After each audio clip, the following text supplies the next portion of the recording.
গরুর দালালের থেকেও আবার চতুর্বান একটা লোক, এই কিস্তির মাস্টার। আসসালামু আলাইকুম। ওয়ালাইকুম সালাম। চাচা আপনি খুব টেনশন দেখিচ্ছি। আর এবার টেনশন হলো কি, ওই যে কিস্তির টাকা সুদ করে লে কিস্তি আর দিল না, এই টেনশনটাই করতেছি।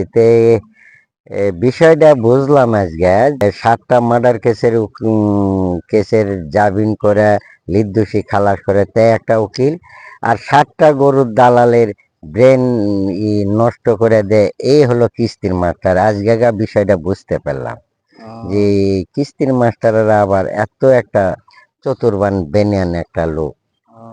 এই টেনশনে আমি খুব ভুক্তভোগী বেটা, তাছাড়া অন্য কিছু না। টাকা পয়সা সম্পূর্ণ সুদ করে লিয়া টাকাটা আর দিল না আজকে। তাহলে এই কাজটা করা তো ঠিক হয়নি। আপনি টাকা জমা দেওয়ার সময় বলছিলেন না?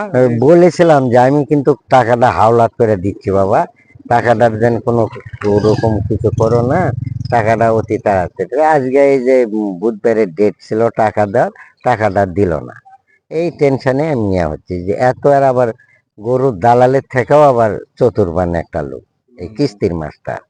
বুঝতে পারছি। এই হলো কথা, এই টেনশন করেন না। ওই আচ্ছা, কোন যে এনজিও নিচে ওই এনজিওর ম্যানেজার সাথে ওই কথা